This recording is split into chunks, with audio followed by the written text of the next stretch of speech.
The shadow of World War II loomed long. There was a desperate need to rebuild bomb-damaged towns and cities because, above all, people wanted a safe place to live and to bring up their families. In the 1950s, the government was under pressure to build new homes and started an ambitious building programme. The time to look forward had come at last, and the British wanted everything around them to reflect that sense of optimism. Into the nation's living rooms and kitchens came bright new materials, man-made fabrics and labour-saving devices. For the post-war generation of homeowners, domesticity had never been more comfortable. But there were problems. Some of the new products and innovations they welcomed into the home were killers. With the aid of modern science, I'm going to search out these hidden assassins and reveal them. Which is unbelievable. Just by burning that flame, we're going to produce a deadly gas. Yes, we are.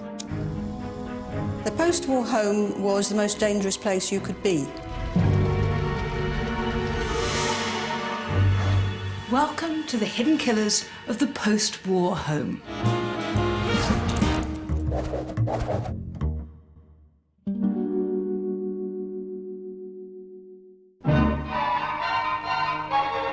It's a two-storey, three-bedroom, £4,300 house built in the modern manner.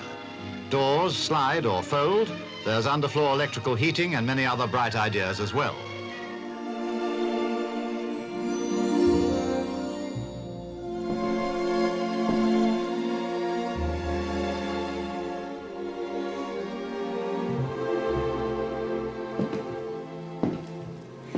Gosh, isn't this wonderful? It looks so familiar. It reminds me of the houses of my grandparents. It's so exuberant and optimistic. At the time, it must have felt like living in the height of modernity. Little did they know how dangerous it really was.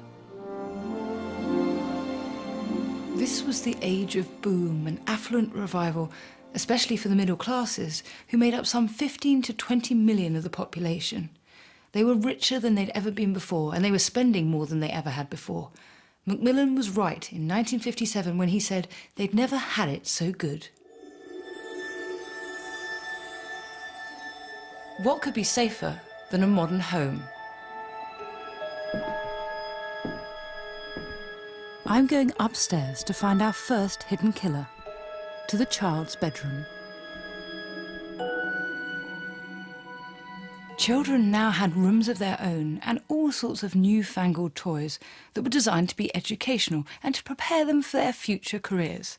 So the girls had electric irons and ovens, and the boys had model aircraft and train sets and chemistry sets.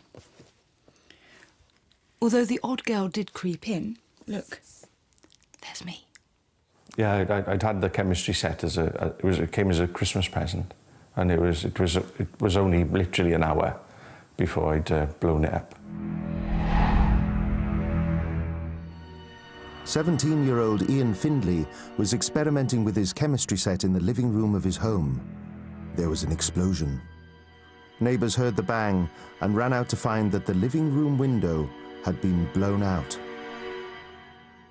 Ian managed to make his way to number 72, where Mrs. K.C. Bell treated an injured arm, put him to bed, and summoned an ambulance.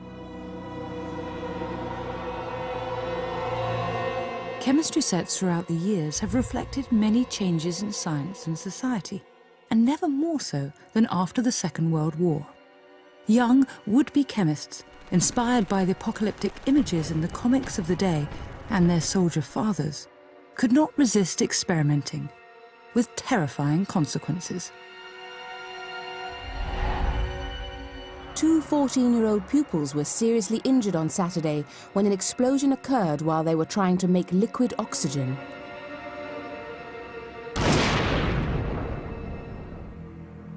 Well, this is the chemistry set. Oh my goodness.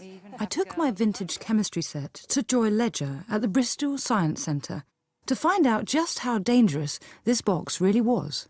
So, What's most alarming about it, I suppose? Copper sulfur would definitely have a hazard warning today. The test tubes are so flimsy. They really are. We wouldn't use anything like this in a lab at school these days. These, heated with a Bunsen burner, wouldn't last very long. They'd melt very quickly. Bunsen burner? Yes. Gosh, it's tiny. And this would go where? Well, into the presumably gas supply? the gas supply. Which is unbelievable that they could actually have, and there must be some sort of tap that turn the gas on and off. So you've got the full force of the gas coming in that would feed the whole cooker, just going through that little flame. Oh, my goodness. We decide to read the instruction booklet, always a good idea, only... There's absolutely no diagrams at all, and actually I think it says up here that you will see there are no diagrams, so then you can be more liberal with your experiment. You can change the apparatus as you feel. I'm just staggered at the lack of instructions. The idea of quantities, concentrations, there's no indication of how much solution to add to each one, no mention of how to dispose of the chemicals at the end. It's just frightening, and there's absolutely no mention of parental supervision. Still, at least they are clear about what to do if your chemistry kit-loving chum has a problem. It actually says here that if the clothing of the person is on fire, pull the person down to the floor, or strike them sharply behind the knees so they fall. Cover them with any materials you might have to hand, with rugs, cloths, or carpet, etc. And then it says, you will have used your scientific knowledge in the noblest way. You will have applied science to the service of man, with capital letters, and probably saved life. And it says underneath, science is never evil except in wrongly used by man. Many of the chemicals in chemistry sets were caustic, so they would burn the skin and irritate it, which of course would be particularly dangerous if it got into the eyes. Part of the point of the chemistry sets was that they exploded. They wanted to make these explosions and the bright colours to impress friends and make it look like a magic trick. Explosions could burn, set the hair on fire, set the clothes on fire, damage the eyes, even blind a child. And of course, children wanted to share these with their friends, and they'd think nothing of putting some of the chemicals in their pockets when they went out. And of course, that could burn holes in the material and then in the skin, or even catch fire spontaneously. With some chemicals, 14-year-old Ian Marori meant to stage some experiments with his home chemistry set. But he put them in his pocket while he went to the pictures with his mother. He was sitting watching the show when his clothes began to smoulder. A man sitting nearby wrapped his coat round the boy to smother the burning clothing.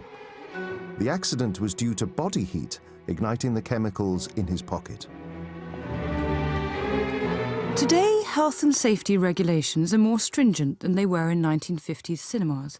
So we are wearing goggles to do an experiment to illustrate how lethal this kit could be.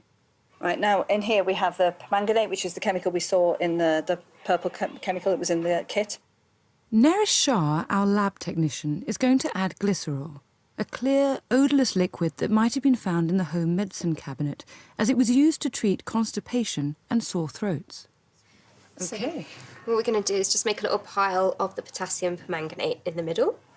And then I'm just going to pour on a couple of drops of the glycerol on top.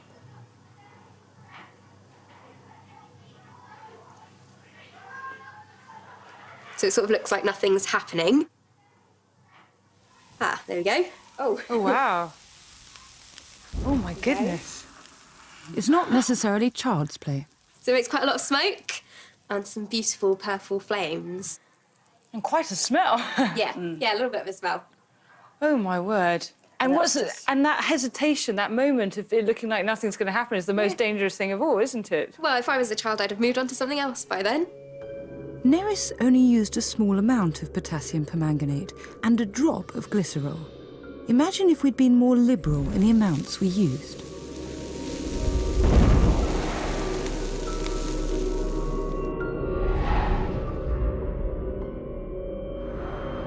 A warning was sounded at an Epsom inquest today that there are grave dangers in letting children play with chemicals which are in themselves harmless, but in combination may be fatal.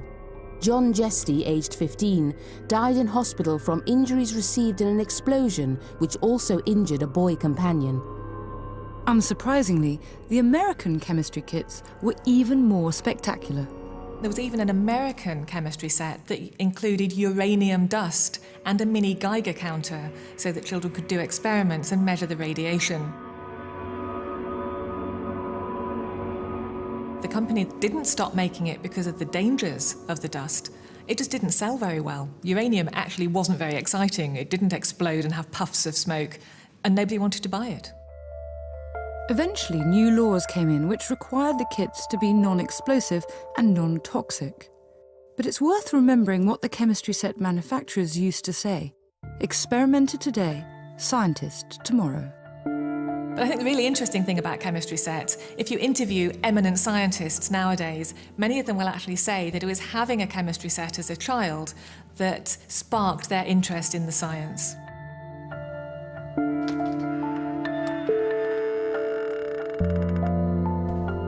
I'm in search of our next hidden killer.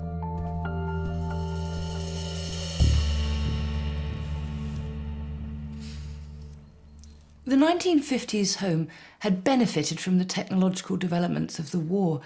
There was a belief suffusing the age that science could transform everything. And it did.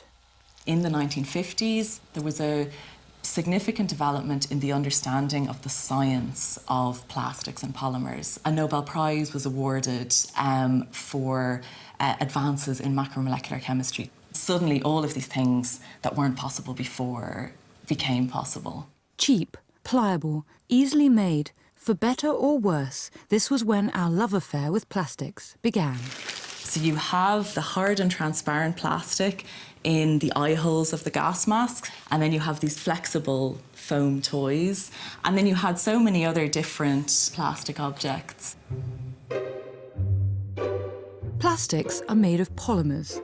The breakthrough was understanding that polymers are very large molecules. What's special about them is that different types of polymers can make hard or soft, flexible or rigid forms. So they can be manufactured into a range of products, from furniture to clothing. These objects that would previously have been luxury items now began to be mass-produced objects and available to ordinary people. There was, I suppose, a democratization. It just made things possible for the ordinary person. And they're looking forward to a brighter future and the future of plastics. One of the things that plastics could make were comfortable new polyurethane sofas. The perfect setting for the 1950s family to relax with a cigarette. These were the days when smoking was part of the background of everyday life. A combination which would prove to be particularly problematic. Verdicts of death by misadventure were recorded on 3 boys who died in a fire at their home on December 19th. The fire is believed to have been caused by a cigarette dropped onto a settee. A lighted cigarette ignited a settee. This accident was caused by a householder who fell asleep while smoking, an inexcusable practice. So Emma, we're not just hanging out in these lovely chairs in this yard for no reason. What are these about? These are an example of post-war 1950s style furniture. In the post-war period, we began to use polyurethane forms. Polyurethane forms are semi-rigid forms that allow a level of comfort without being permanently compressed, without being very hard. And they allow for a number of different shapes and styles. So we needed this development in order to have this kind of change in design? Yes, we did. Polyurethane form sofas are much more comfortable than the early sort of horsehair type and the hardback chairs that we used to have. So there was a big change at that point in time, but that big change came at a cost. That cost was realised by one unlucky couple. A 26-year-old Halifax man and his young wife escaped from a smoke-filled bedroom by climbing through a smashed window and down a rope of knotted sheets to the ground. The husband ran barefoot over 200 yards of rough track to his father-in-law's house to call the fire brigade. The fire is believed to have been caused by a cigarette end dropping onto a settee. plastic itself as a singular form, it is flammable, but it's not overly flammable. You have to, really hold a light under it to get it going. It's the additive that you put with the plastic to turn it into like a polystyrene or into a foam for a mattress or foam for your settee. So it was usually the additive that was put into it, which was the flammable piece. That means that those foams and the materials that cover the chairs can be ignited by a cigarette or a match if you were to drop one, and then they can burn very quickly and very freely.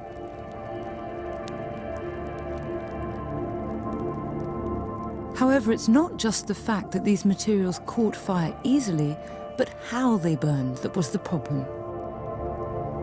The way that the polyurethane burns is actually in and of itself dangerous. So the foam forms a liquid and it runs down the material and to form a pool underneath. And that pool becomes ignited. So you can have a flowing pool of burning liquid. It's almost like having a flammable liquid fire, like petrol underneath your sofa. That's how bad it can be.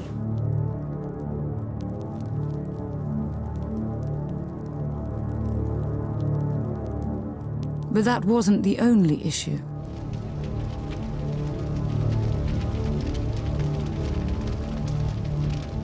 These substances can give off very toxic fumes. And in fact, if you were in a room with foam that was burning, the cyanide gas that was given off would kill you long before the flames or the heat would.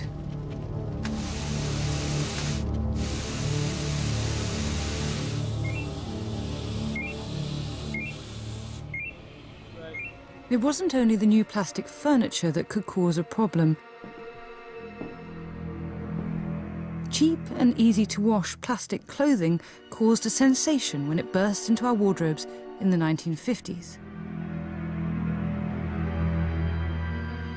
Not dangerous in its own right, but in the post-war home environment, it could be lethal. Edna Cooper, aged 13, received burns when her nitrous caught fire and she was fatally burned. She stood in front of the open gas oven to keep warm while brewing tea for her invalid mother. There will have been open fires. There may have been electric fires, probably without good guards on them. Some little one-bar fires didn't have guards at all for a while. So certainly there was a lot of different opportunities to get yourself burned. Nora Rhodes, aged 85, died in hospital from burns and shock received from when her nightdress caught fire in front of an electric fire. Synthetic clothing, for example, when it starts to burn very dangerously, it melts. And so it's often the melting drops of plastic onto the skin that can cause really severe and deep burns. The January 1955 issue of Picture Post highlighted the dangers. There was a serious problem with youngsters, particularly little girls, in front of the fire, wearing lovely frilly nighties, looking ever so sweet. Trouble was, a spark might come out the fire, or they might lean a little bit too close, and whoosh, the nylon nightie would just go up in flames, leaving horrendous burns, or maybe even killing the child. 300 children and old people died each year from burns due to flammable materials, which is something we would just not tolerate today. The Royal Society for the Prevention of Accidents had a campaign to raise awareness. They'd noticed the significant difference in the number of incidents between boys and girls. They had a suggestion. We wanted people to go over to wear pyjamas, which were much neater and tidier around the body, and of course to guard the fire. In October 1954, an Act of Parliament decreed gas and electric fires must be manufactured with a secure guard. And while furniture today is protected by fire retardant, there are no such rules for pyjamas. Now I'm going to the living room to find our next hidden killer. One of the luxury items that made its way into the house in the early 1950s was the television. The coronation in June 1953 was one of the first events to challenge the supremacy of radio. It turned a fledgling service into the beginning of the mass medium it is today. By 1956, there was a television in every second house. It was designed to fit into the room like a piece of furniture, and the family gathered around it. It's a cosy scene, but one that sometimes had deadly consequences. Mr. George Skipper, his wife, 7-year-old daughter and mother-in-law escaped unhurt by climbing down a ladder after they were trapped in their burning home. The outbreak originated in a television set which had inadvertently been left switched on and had become overheated. Insufficient insulation in the loudspeaker of a television set caused the death of Victor Smith, aged 4, in Kegworth. He was found dead near the set at his home. Some television models had not taken into account just how dangerous the combination of electrical wiring, wood, poor insulation and ventilation could be.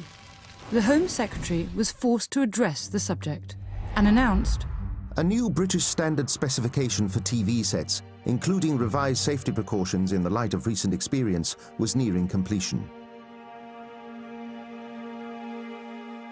Public enthusiasm, though, went from strength to strength. In 1959, 10 million television licenses were issued. The mass medium was here to stay. That's the TV sorted. Our next hidden killer could be anywhere in the house. Before the war, most people rented their homes. But during the 1950s, more people were able to buy, as wages grew at a faster rate than house prices.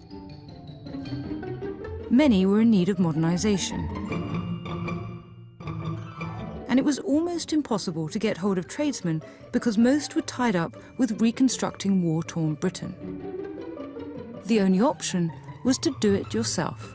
And so an epidemic of home improvement gripped the nation. This was really the DIY generation. Dulux paint went on sale from 1953, Black & Decker started selling to the general public in 1954, and Practical Householder magazine went on sale from October 1955.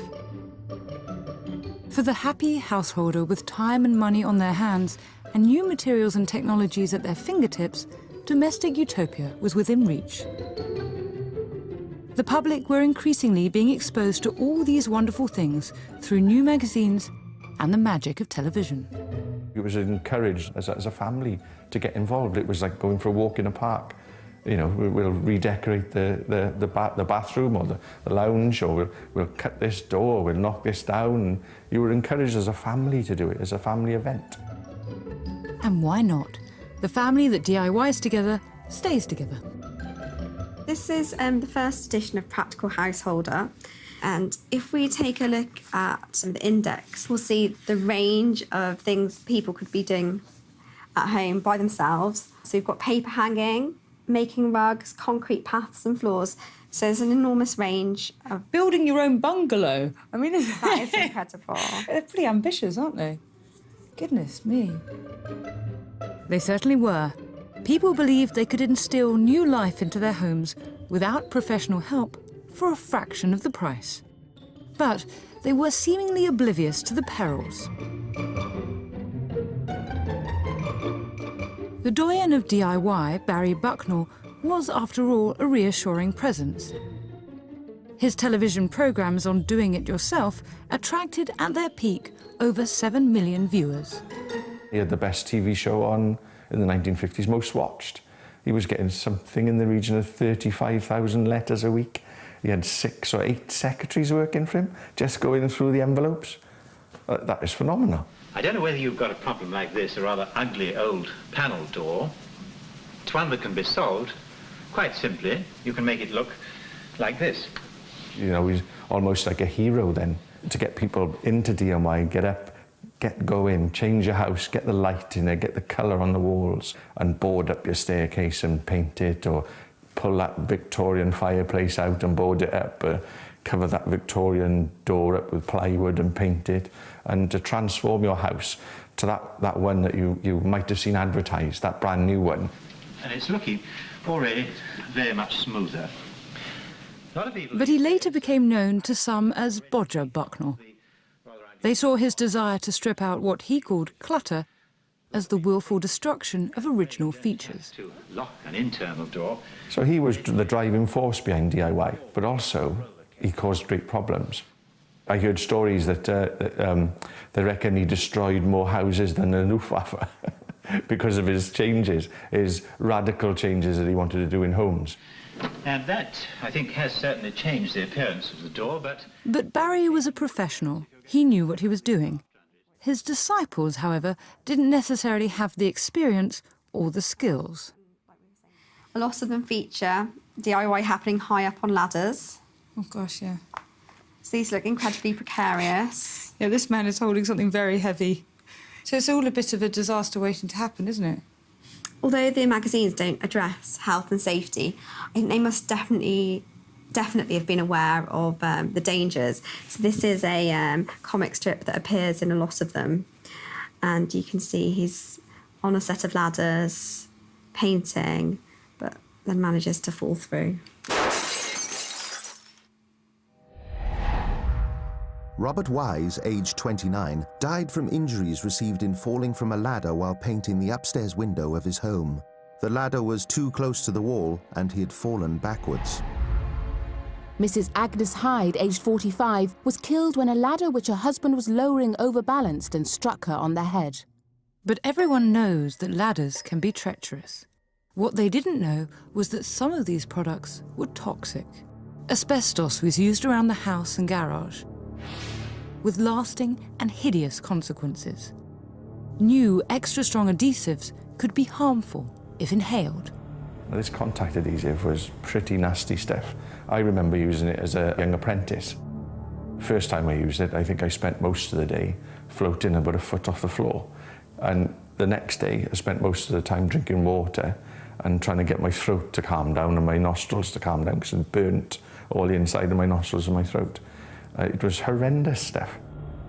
Manufacturers, realising the public's interest, produced a range of power tools for the DIY enthusiast. A potentially huge market compared to the professional trade.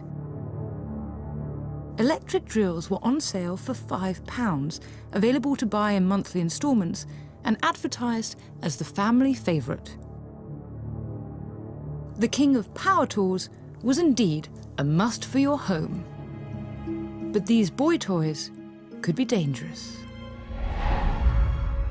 Mr. Guy, aged 27, was found about 15 feet from his houseboat with the electric drill in his hand. Under the conditions in which it was used, in water, it became a lethal weapon. Had he been standing on dry land, he would not have had a shock. They were selling power tools, which professionals were used to using, but as you as a DIY expert had no training in whatsoever, but were expected to use. Not all power tools use the safety features we know today. If you're cutting something and perhaps you've gone into your own leg or you cut your fingers or whatever you've done, it doesn't automatically cut off as soon as you take your feet. You've got to actually look for the switch to turn it off. So the longer you're looking for it, the more damage it's doing to you.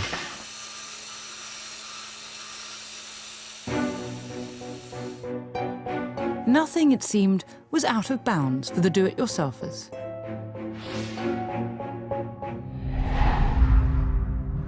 A young girl died of electrocution in her bathroom as she touched the electric warming towel rail while standing in the bath. Her father told the inquest into her death that he had installed the rail in the bathroom 5 years before. A faulty adapter failed to earth the appliance. Perhaps installing your own electric towel rail should not have been on the DIY list of jobs to do in the home. It was a bit of a problem because people were not necessarily very familiar with wiring. So you would get problems with things badly wired, plugs badly screwed in so that there were bits of wire hanging out the bottom and they weren't properly held, so they would work free and then they could short or catch fire. So there were some problems with electrocution and fire. Mr. Oliver of West Hartlepool Fire Service said many fires were started through faulty electrical wiring, which was often the work of the amateur electrician. The public were advised, when it came to electrics, don't do it yourself, use a professional. They were a lot smarter in those days. I can't imagine any electrician turning up looking like that now. I think I'd probably wonder if he was an electrician if he did. But our passion for DIY has never waned. Our desire to restore and revitalise marches on, thanks to bank holidays and Barry. Thanks, Barry.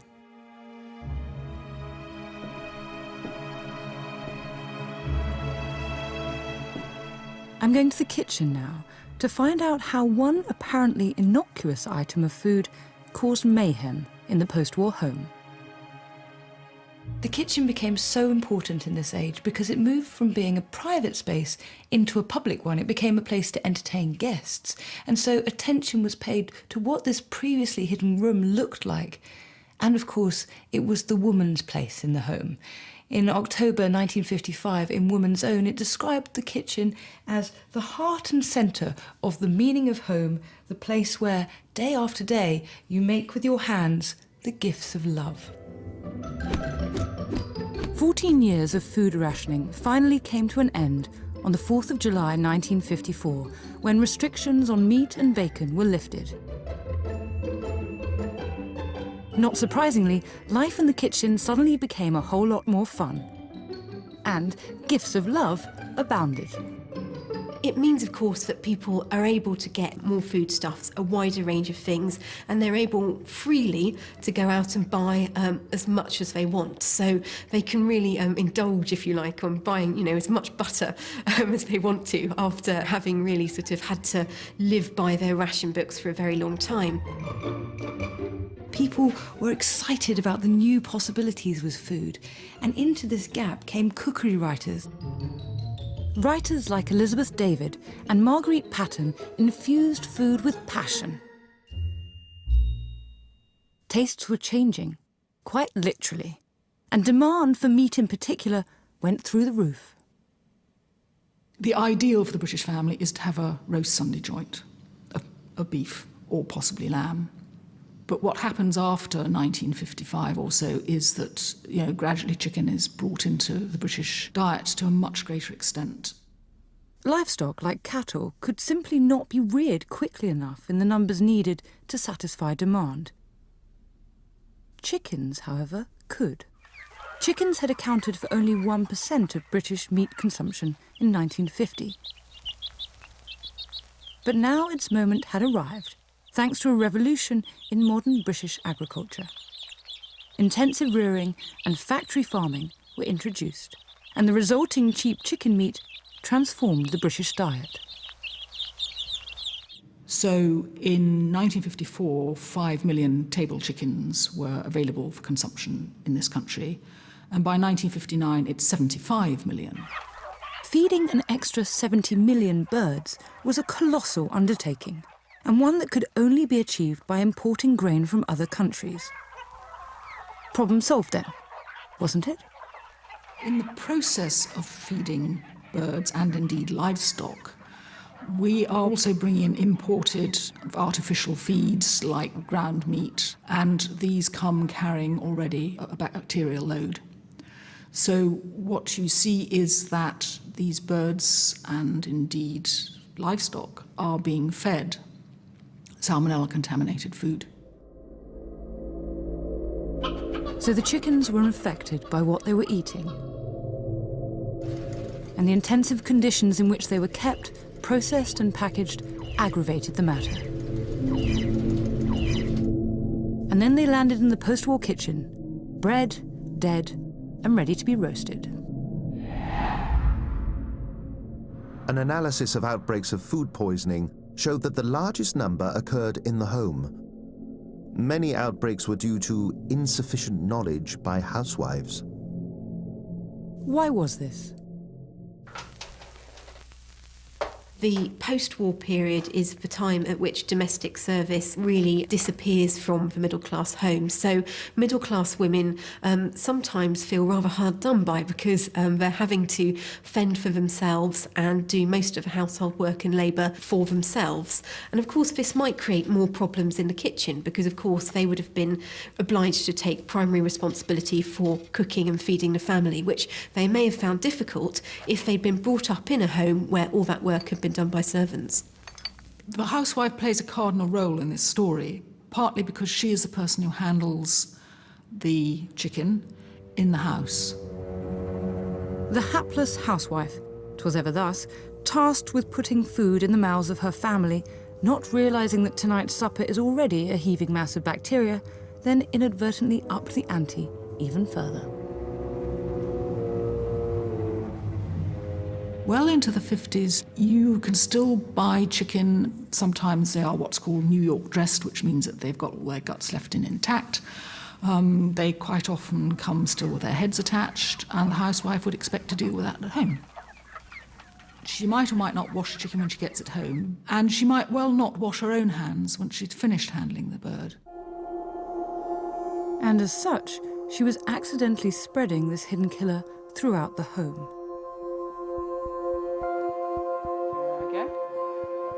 I've come to Matthew Averson's laboratory to find out what the post-war chicken cooking housewife didn't know about salmonella. Because salmonella is too deadly to use in this experiment, Matthew has contaminated some chicken with a similar, though thankfully for me, less lethal bacteria. I'm going to show 4 different ways of cleaning my hands after handling the chicken, so we can demonstrate just how pernicious this bacteria was. So what I want you to do is just touch the chicken, and then we're going to make an imprint of your fingers on this indicator plate. OK. The first time, I don't clean my hands at all. And then I'll just lift the lid, and you just put your fingers onto the surface. After the second time of handling the chicken, I wipe my hands with a paper towel. Not sure this will do the trick. It makes it feel less slimy, but actually, practically... Yeah, so when you're touching the meat, it feels slimy, but that's not actually the bacteria. That's just the meat. You don't feel the bacteria. After the third time of touching the chicken, I wash my hands in lovely, clean water.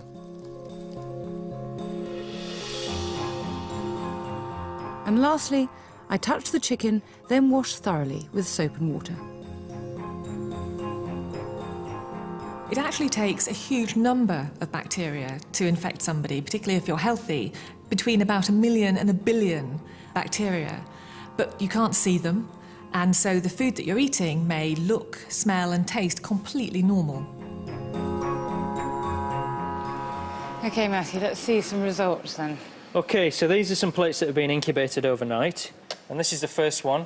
So this is with the unwashed hands. So this is just after touching the bacteria. The darker colours are the bacteria. There are so many bacteria on here, you can't see individual colonies, individual spots. There are literally thousands and thousands of bacteria on each finger. After rinsing your hands under the tap, though, that's just simply the act of washing the bacteria down the sink. We're not killing the bacteria at all. You're actually making some significant strides to reducing the numbers. There's still quite a few bacteria, but you can see individual colonies. The biggest difference of all, though, comes from using soap, which doesn't kill the bacteria. What soap does is it just improves the ability of us to wash away the bacteria from our skin. So there are still some bacteria. Matthew estimates that simply wiping your hands reduces the level of contamination by maybe 10 times, while washing your hands with soap reduces contamination by probably 100,000 times. So in short, if they brought meat into the house that had been contaminated in this way and did anything with it and then didn't wash their hands really thoroughly, it could get everywhere. Yeah, absolutely. Not only into your mouth, but also onto the other food that you're preparing, onto the surfaces around you, onto your utensils. Onto your children. Onto your children, absolutely. If somebody eats salmonella-infected food, between a day and 2 days after eating it, you'll start to develop symptoms, and those are likely to be things like diarrhoea, abdominal pain and cramps, and possibly vomiting. Most people who develop salmonella food poisoning would recover within 5 to 7 days. It would be unpleasant, but they wouldn't need any particular treatment. But if you're particularly young, say babies and young children, or old, or if your immune system is suppressed for any other reason, perhaps you've got cancer or some other disease, then you're much more susceptible to really severe infection. And in that case, it's possible that the bacterium could get into the bloodstream and then spread around the body, and then it could affect other areas such as the brain and cause meningitis, which could be fatal, or a septicemia, a blood poisoning. Today, 60 years later, intensive farming conditions have improved, and successive public health campaigns have resulted in a better understanding of food hygiene in the home. There's no reason why you should be at risk from this particular hidden killer nowadays, is there?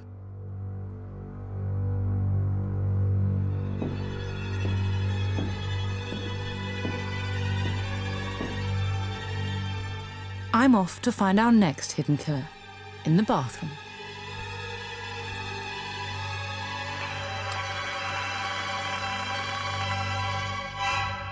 Amazingly, in 1950, half of all homes had no indoor bathroom. So one of the pivotal changes of this decade was the introduction of this luxurious new room. For the first time, people of all classes were able to have an indoor bathroom. And a surge of interest in bathroom furnishings reflected this rapidly expanding market.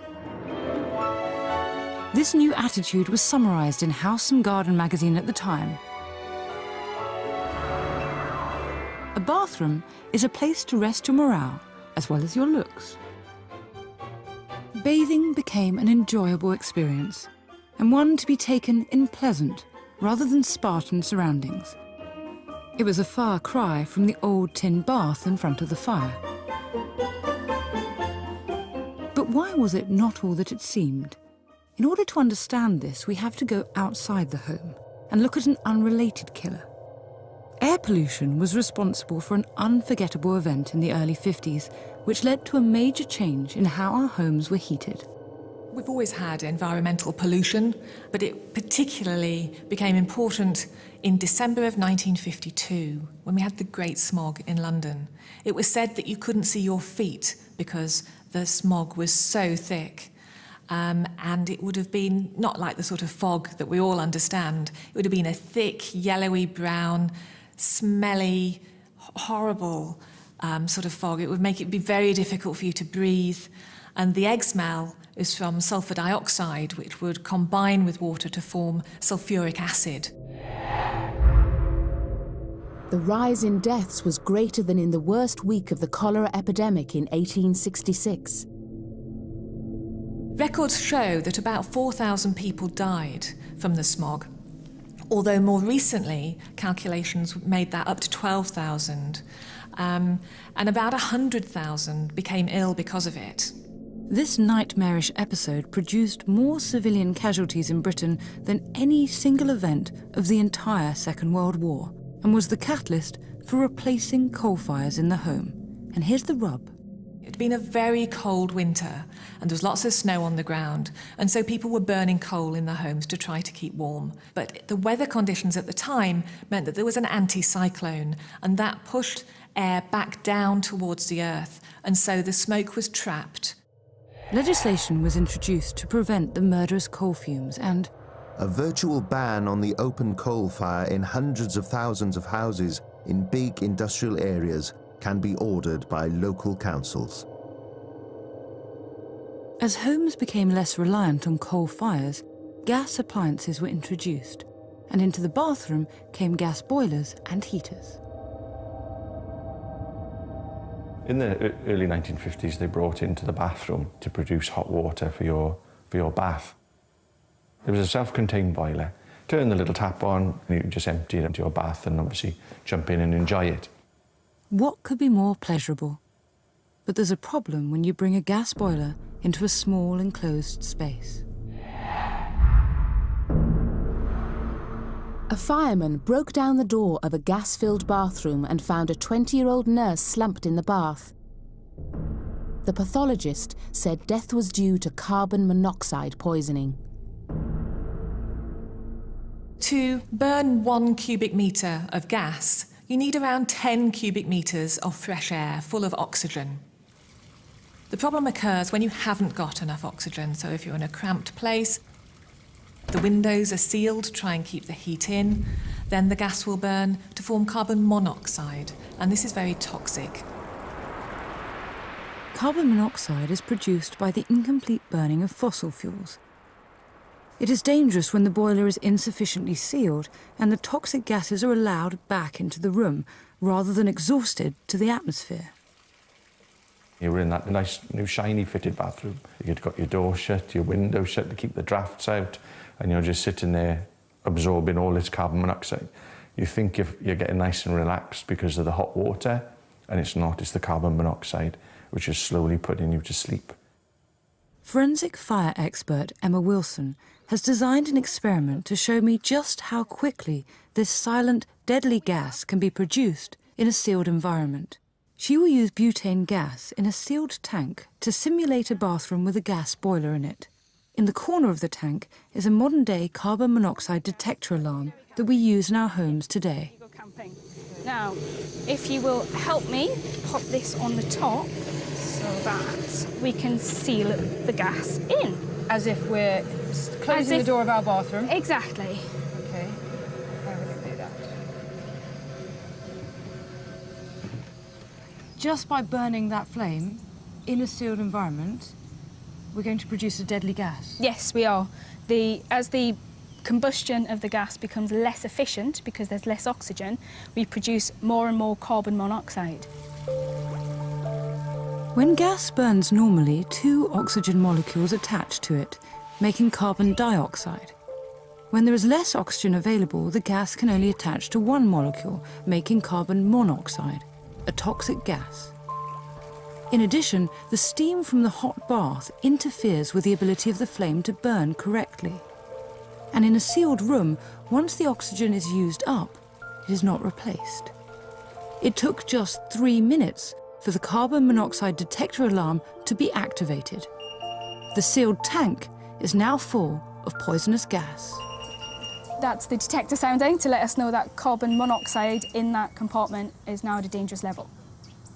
Right, so nowadays you can put in a detector and you can know about it. Yes. And it's, pretty shrieking, but apart from the sound that's telling us it's there, we haven't got any smell, we haven't got any obvious signs of it. No, none. Gosh, so you could be sitting there in that bath, in your lovely bath, you've shut the doors and windows, you're having time to yourself, your boiler's going, and it's producing this gas that could make you sick and could kill you. Yes. I'm slightly blown away by the fact that it's just completely invisible. Henry Payne, age 41, was found dead in a bath at his home. He probably inhaled the carbon monoxide first, then slipped into the water. There is no official supervision over installation of gas geysers, the borough coroner was told. When it's inhaled, our hemoglobin, which is the substance in the blood that carries oxygen from our lungs to all of our tissues where it's needed, the affinity for carbon monoxide is over 200 times more than the affinity for oxygen, which is what that hemoglobin should be carrying. So it means if there's carbon monoxide in the air that you breathe in, it will bind to the hemoglobin. When that hemoglobin passes round to the tissues, it doesn't release any oxygen present, and it doesn't release the carbon monoxide. And so your tissues start to be starved of oxygen. And it's really like suffocating the body from the inside. It was colourless, tasteless and odourless, the absolute definition of a hidden killer. At low doses, carbon monoxide can cause headaches, flu-like symptoms, confusion and dizziness. But if you have a lot of carbon monoxide, it can be rapidly fatal and stop the heart because your entire body is starved of oxygen.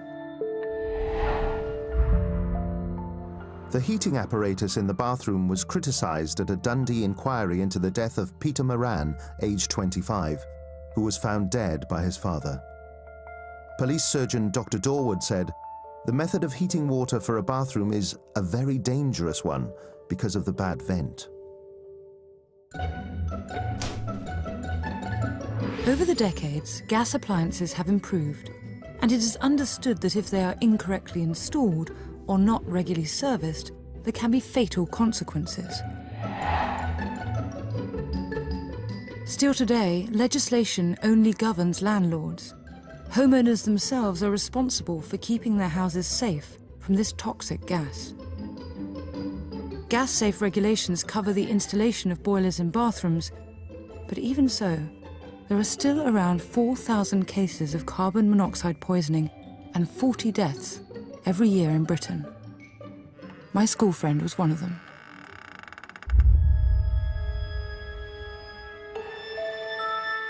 My final hidden killer can be found all over the house, but I'm going in search of the kitchen variety, into the heart of the woman's domain.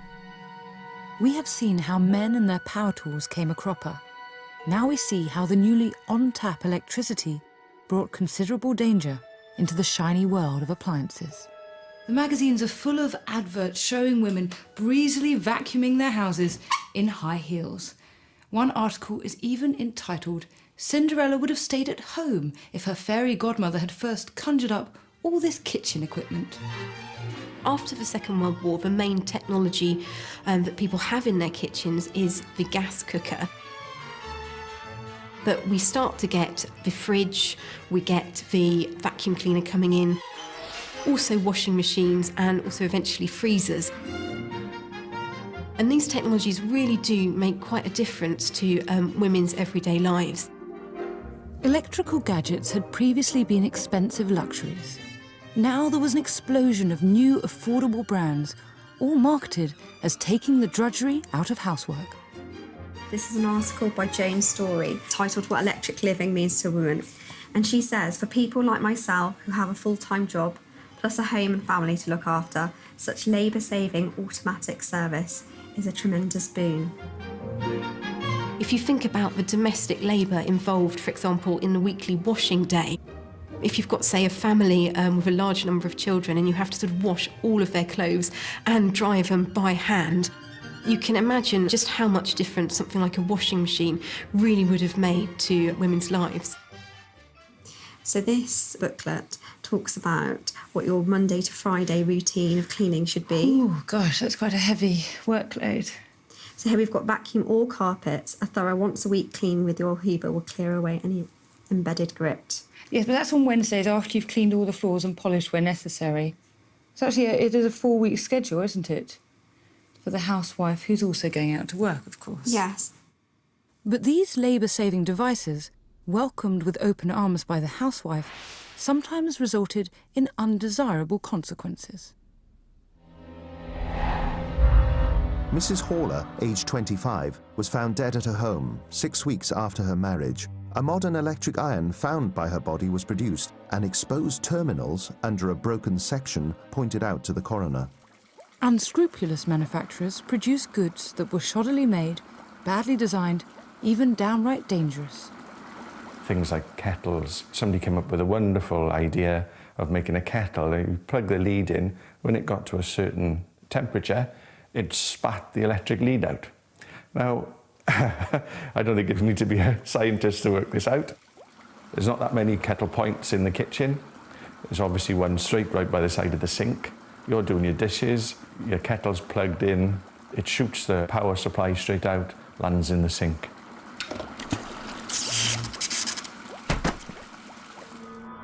People often didn't really understand electricity or their appliances, which led to some horrendous accidents. Irene Claydon, aged 58, died instantaneously from heart failure caused by an electric shock, caused by the full-sized electric blanket in her bed. An electrical engineer said that it was dangerous to sleep with an electric blanket switched on. The trouble is people don't bother to read the instructions. So often they think, you know, this doesn't work properly, or I'll stick a knife in and have a poke about. And people were electrocuted through toasters, or toasters caught fire because they probably didn't use them as they'd been instructed, if they'd ever bothered to read the instructions. The Courier newspaper in Dundee consulted a local electrician as to the safest way of handling appliances. He told them, electrical appliances used in the home nowadays are safe. if respected and treated with care. The danger of ignorance of these appliances or wear and tear on them has been emphasized recently by a number of burning accidents. Another solution came from the Electrical Association for Women, who urged that girls should be educated. For heaven's sake, teach them how to look after the beautiful electrical apparatus they are now getting, so that girls who will be future housewives will at least know the rudiments of how to look after the apparatus. Education would surely help, but some products were overused and poorly maintained. They would have dodgy connections, they might spark a bit when you use them. But, you know, oh, it'll be all right, I'll get one next week or when payday comes.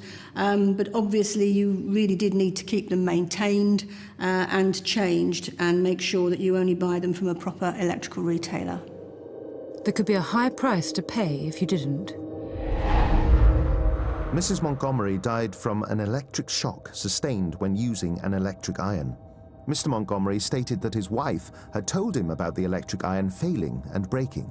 She had tied the handle with string. It is a deplorable instance of the dangers of using electric equipment which is not in proper order, commented Sheriff Hamilton. The Electrical Trades Union reported that some of these accidents could have been prevented had there been some control over the manufacture of appliances and enforcement of the regulations. In October 1954, in a debate in the House of Lords on safety in the home, Lord Crook complained of the constant sale of very cheap electrical goods, the use of which is not always understood by the purchaser. Lord Mancroft, though, felt the government had done what it could, and that the final responsibility rests with the individual, the person in the home. Consumers, though, had had enough. They decided that they needed more information in order to look after their own interests. Which magazine was set up in 1957 to provide an independent review of products for consumers. By the time this one was published in 1959, the Consumers Association which produced it had 150,000 members. And this represents a sense that nowadays it wasn't enough to trust manufacturers' claims. Not everything could be taken at face value, and consumers needed someone on their side. Consumer power had its roots in the post-war era and continues today. The post-war years were a period of affluence, euphoria and optimism that led to unprecedented experimentation and development in science and technology. And the home was the crucible of the changes. Such innovation made great breakthroughs in the lives of the post-war generation, but also brought profound and invisible dangers. As consumers became more aware and began to stand up for themselves, manufacturers were increasingly called to account.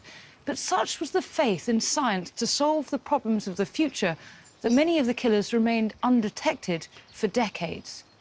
At least we've identified them today. But who knows what we've missed?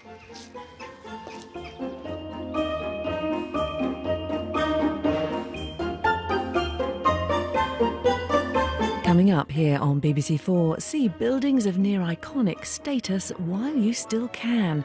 The Wellington Rooms in Liverpool and the Coal Exchange in Cardiff under threat of demolition, as intrepid documentary maker Nick Broomfield charts disappearing Britain. Going, gone.